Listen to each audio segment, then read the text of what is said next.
Halo Sobat Fakta, di video kali ini, kita akan bercerita tentang bagaimana proses terbentuknya alam semesta, yang dikenal sebagai Big Bang. Big Bang masih menjadi topik yang intensif diteliti oleh para ilmuwan sampai saat ini.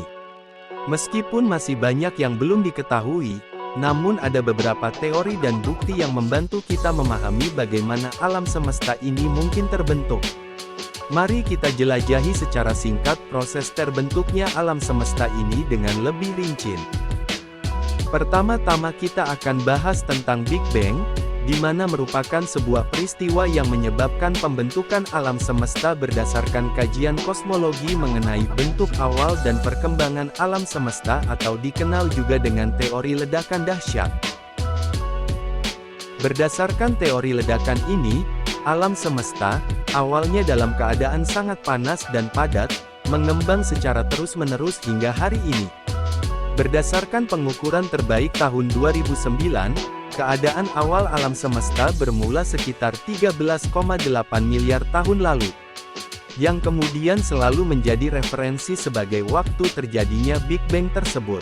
Teori ini telah memberikan penjelasan paling komprehensif dan akurat yang didukung oleh metode ilmiah beserta pengamatan. Setelah Big Bang terjadi, alam semesta mulai mengalami ekspansi atau perluasan. Ini berarti bahwa ruang antara partikel-partikel mulai membesar. Saat ekspansi berlanjut, energi yang sangat padat di dalam alam semesta mendingin. Ini memungkinkan partikel-partikel subatomik dan materi mulai terbentuk. 1 detik setelah Big Bang, alam semesta dipenuhi dengan neutron, proton, elektron, anti-elektron, foton dan neutrino. Selama tahap awal ekspansi, partikel-partikel subatomik seperti quark dan lepton mulai terbentuk. Energi yang tinggi selama fase ini menghasilkan produksi pasangan partikel-antipartikel yang terus-menerus saling menciptakan dan saling memusnahkan. Ketika alam semesta mencapai usia sekitar 1 detik, suhu dan kepadatan turun cukup untuk memungkinkan nukleus atom terbentuk melalui proses yang disebut nukleosintesis. Proses ini melibatkan penggabungan proton dan neutron untuk membentuk inti atom helium dan elemen ringan lainnya. Selama beberapa ribu tahun pertama, alam semesta masih terisi radiasi yang sangat padat, yang dikenal sebagai radiasi kosmik latar belakang. Radiasi ini terbentuk ketika elektron dan proton bergabung untuk membentuk atom hidrogen, melepaskan cahaya yang tersebar ke seluruh alam semesta.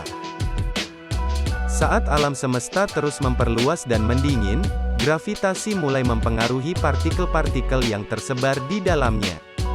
Partikel-partikel ini menarik satu sama lain dan membentuk struktur awal seperti gas, debu, dan awan. Dalam waktu yang lebih lama, struktur ini berkembang menjadi galaksi, bintang, dan sistem planet. Ketika awan gas dan debu cukup padat, gaya gravitasi mulai memampatkan materi dan memicu terbentuknya bintang. Ketika inti bintang mencapai suhu dan tekanan yang cukup tinggi, reaksi nuklir mulai terjadi di dalamnya, mengubah hidrogen menjadi helium dan melepaskan energi dalam bentuk cahaya dan panas. Bintang-bintang terbentuk dalam kelompok yang disebut galaksi.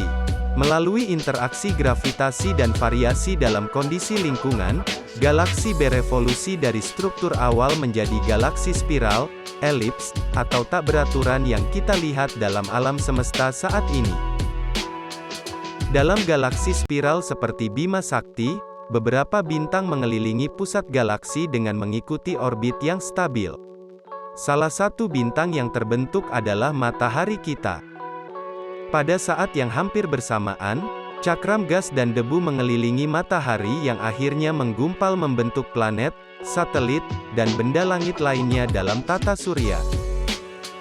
Di planet Bumi, sekitar 4,6 miliar tahun yang lalu, kehidupan muncul dalam bentuk organisme mikroskopis. Melalui proses evolusi yang panjang, kehidupan berkembang menjadi beragam bentuk, termasuk tumbuhan, hewan, dan akhirnya manusia. Dalam bentuk manusia, kesadaran dan pemahaman tentang alam semesta yang kita tinggali terus berkembang. Sekali lagi, penting untuk dicatat bahwa beberapa detail dalam proses terbentuknya alam semesta masih menjadi subjek penelitian dan debat di kalangan ilmuwan. Namun, melalui pengamatan dan penelitian yang terus berkembang, kita terus memperdalam pemahaman kita tentang asal-usul dan evolusi alam semesta ini.